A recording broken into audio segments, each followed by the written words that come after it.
Guys, growing up, my dad always said math and science are objective subjects. You can never get robbed of grades. And it took me many decades to figure out the depth of what he was saying. During the summer holidays, my dad would make us do math in the morning, every summer, every day. And I resented him for it. All my friends would be out there playing street hockey. And for you kids watching, please ask your parents what street hockey is. So we'd be playing street hockey, and I'd be sitting on my kitchen table doing math. So much resentment. But in hindsight, I'm very thankful for what he did, because in the process, I became a 90+% math student, and it paved a career path for me. However, on the flip side, I was not that great in subjective subjects. English, history, social studies were always a struggle for me.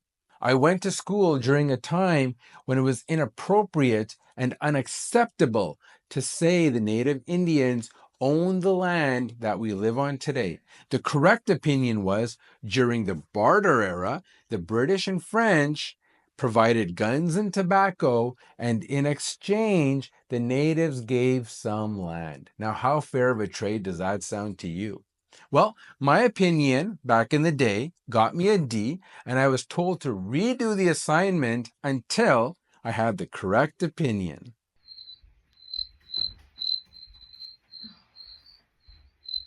In essence, the education system is teaching you to be a sheep.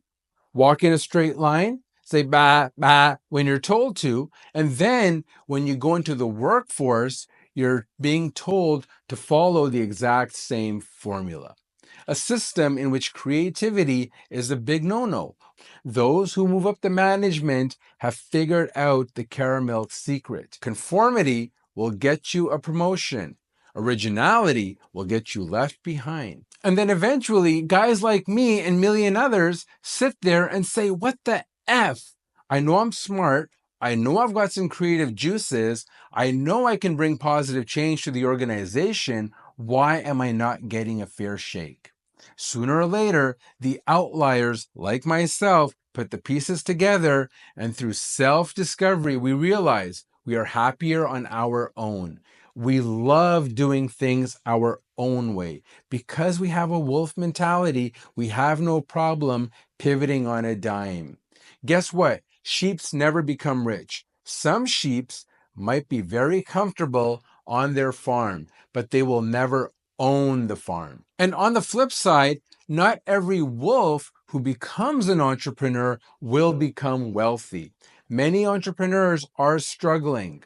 Many entrepreneurs are going through bankruptcy. Bankruptcy is a real thing, but at least they live their life knowing they gave themselves a puncher's chance of striking gold. You got to decide whether you're a wolf or a sheep.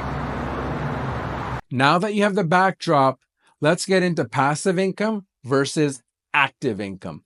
Active income is your employment income. You go to work, you work 40 hours a week, and you're paid a fixed hourly wage or salary, right? And that's it. It doesn't matter how hard you work or how little you work, you get the exact same amount.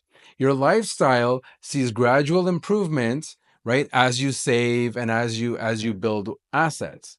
However, the exponential growth will never happen.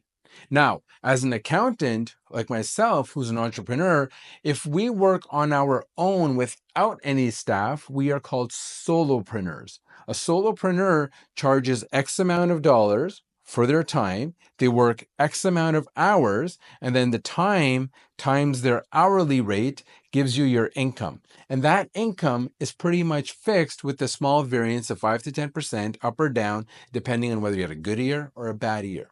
However, your lifestyle is very predictable. Now, the question is, if this business person, this entrepreneur is earning active income, and me going to work, I'm earning active income, then what's passive income? So passive income is, and this, guys, the passive income is what makes us wealthy. Okay, so let's keep that in mind. Your goal is to turn your passive income into a full-time gig. Now, for example, in my accounting firm, if I hire staff, my staff does the work, I pay them a salary, but on top of their salary, I add a markup. Now that markup becomes my income. So whether I'm in bed, whether I'm on vacation, I am earning income as my staff does the work.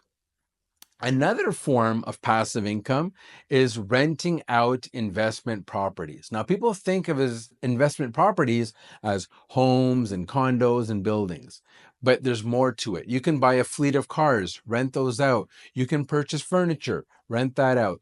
Any asset that you are renting out is called rental income. And the goal of rental income is that while you go off and do something else, your assets are working for you and they're generating income. So you can stay at home and watch TV, but if your cottage that you rented out is generating rental income, guess what? You're earning income while you watch TV.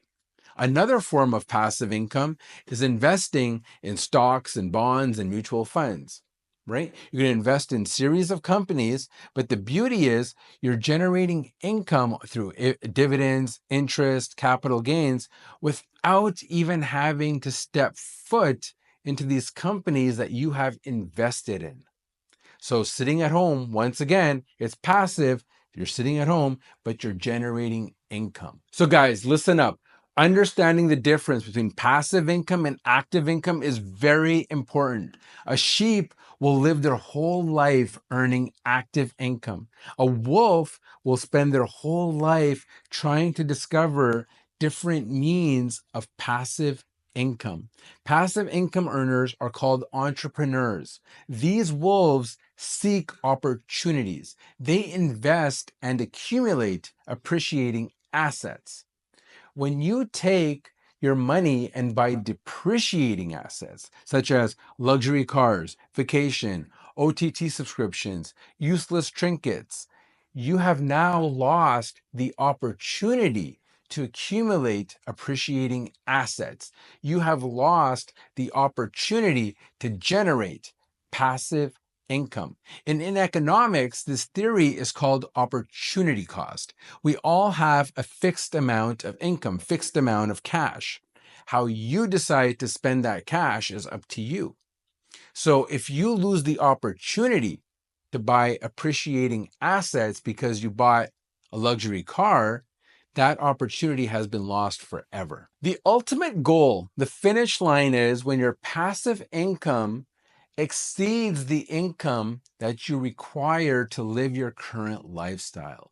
When you have more money than what you need to live your current lifestyle, you are called financially wealthy.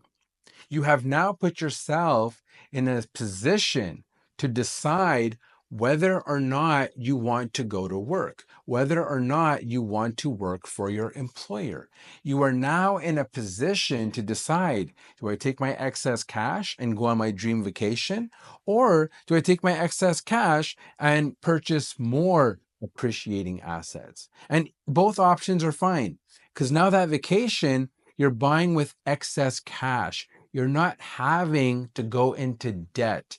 You're not having to borrow money that you don't have.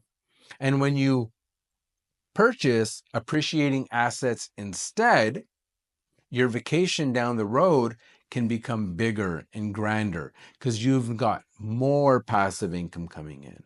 You have more money in your pocket. Your luxury car can get nicer. Your vacations can get nicer. The restaurants that you visit can get nicer. And that's the ultimate goal. Guys, go into beast mode and build appreciating assets. Pay off your debts and invest. Generate passive income. Look for opportunities which will allow you to one day quit your job. Instead of working for your money, have your money work for you. And remember, it all starts with a simple conversation.